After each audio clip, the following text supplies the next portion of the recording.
દોસ્તો, મારી ગુજ્જુની મોજ ચેનલમાં આપનું સ્વાગત છે। આજના વિડીયોમાં આપણે વાત કરવા જઈ રહ્યા છીએ કે ઠાકોર ફેમિલીના ઘરે આ બધા લોકો ક્યાં ચાલ્યા। અને દોસ્તો, આજે તો રણજીતભાઈની તબિયત અચાનક બગડી। જુઓ તો ખરા કે તેમની હાલત, તેમને કાનમાં સતત દુખાવો થવા લાગ્યો। અચાનક આવો દુખાવો કેમ થવા લાગ્યો? જુઓ, તેમને તો બહુ જોરદાર દુખાવો થાય છે, જેથી માથા ઉપર પણ તેમને રૂમાલ બાંધ્યો છે। પછી તેઓ હોસ્પિટલે ગયા કે નહીં? ડોક્ટરે તેમને શું કહ્યું? દવા આપી કે ઇન્જેક્શન આપ્યું? દોસ્તો, અને આવું થવાનું કારણ શું હતું? આટલું બધું તેમને કાનમાં કેમ દુખાતું હતું? એ બધું જાણવા મળશે તમને મારા આ વિડીયોમાં। મારી ચેનલ ઉપર નવા હોય તો ચેનલને ફટાફટ લાઈક, શેર અને સબસ્ક્રાઇબ કરી દો। Full video life of Thakor channel, દોસ્તો ફૂલ વિડીયોની લિંક ડિસ્ક્રિપ્શનમાં મૂકેલી છે, ત્યાં જઈને તમે આખો વિડીયો વોચ કરી શકો છો। આવી ટૂંકી ટચુકડી લાઈવ લેટેસ્ટ ટ્રેન્ડિંગ માહિતી મેળવવા માટે મારી ચેનલને ફટાફટ સબસ્ક્રાઇબ કરી દો। તો દોસ્તો, હવે વધારે રાહ ન જોડાવતા આપણે વિડીયોની શરૂઆત કરી દઈએ છીએ। તો જુઓ, શિવરાત્રીના આ પાવન અવસરના દિવસે સંજયભાઈ, બચ્ચા પાર્ટી અને રાકેશભાઈ ગયા છે મંદિરે દર્શન કરવા। સરસ મજાનો મેળાનો માહોલ હતો। બચ્ચા પાર્ટીએ તો મેળામાંથી ઘણા બધા રમકડાની એવી થોડીક શોપિંગ કરી। અને જુઓ, સંજયભાઈ આ ઊંચા પર્વત એટલે કે ડુંગર ઉપર ચડ્યા હતા। અને જુઓ, નજારો કેટલો દેખાય છે, કેટલી બધી પબ્લિક છે। બચ્ચા પાર્ટીને તો રમકડા લેવા છે, તો ત્યાં તેમને ઘણા બધા સબસ્ક્રાઈબરો પણ ભેગા થયા।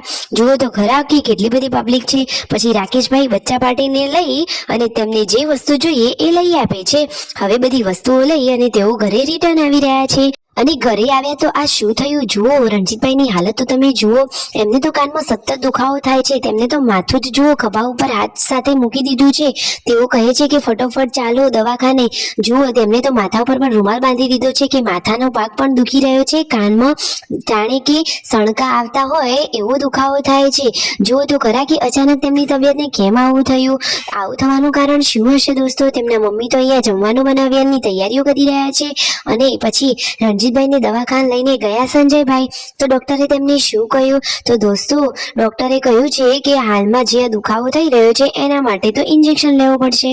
તો પછી રણજીતભાઈને આખરે ઇન્જેક્શન લેવું પડ્યું। જુઓ, તેઓ હોસ્પિટલ ક્યારે ગયા? દોસ્તો, સાંજે અંધારું થવાનો ટાઈમ હતો ત્યારે તેઓ હોસ્પિટલે જઈ રહ્યા છે। જુઓ, તે કહે છે કે કાનના દુખાવાને લીધે માથું અને ગળાનો બધો જ ભાગ દુખી રહ્યો છે।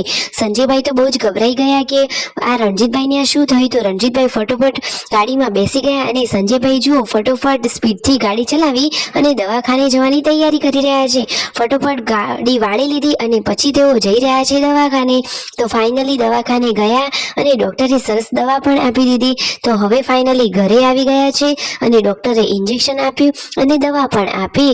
તો જુઓ, ઘરે આવ્યા તો જમવાની બધી તૈયારીઓ થતી હતી। રસ્તામાં તો આવતા અંધારું જ થઈ ગયું હતું અને બધા લોકો રણજીતભાઈને સમાચાર પૂછી રહ્યા હતા કે શું કહ્યું ડોક્ટરે? તો કહ્યું કે હાલમાં તો ડોક્ટરે દવા આપી છે, થોડીક રાહત છે। અને જુઓ, આ પૂનમ ભાભી શું કરી રહ્યા છે? ઘરમાં બધા લોકોને ઉપવાસ હતો તો બટાકાની ભાજી બની રહી છે। અને મિતાંશ તો જુઓ, દાદીમાં જોડે કેવો રમી રહ્યો છે, એકદમ સરસ ક્યુટ કાનુડો છે। હવે બધા લોકો જમવા માટે બેસી ગયા છે। જેને ઉપવાસ છે તે ફરાળની વસ્તુ ખાશે, નથી એ બીજું બધું ખાશે।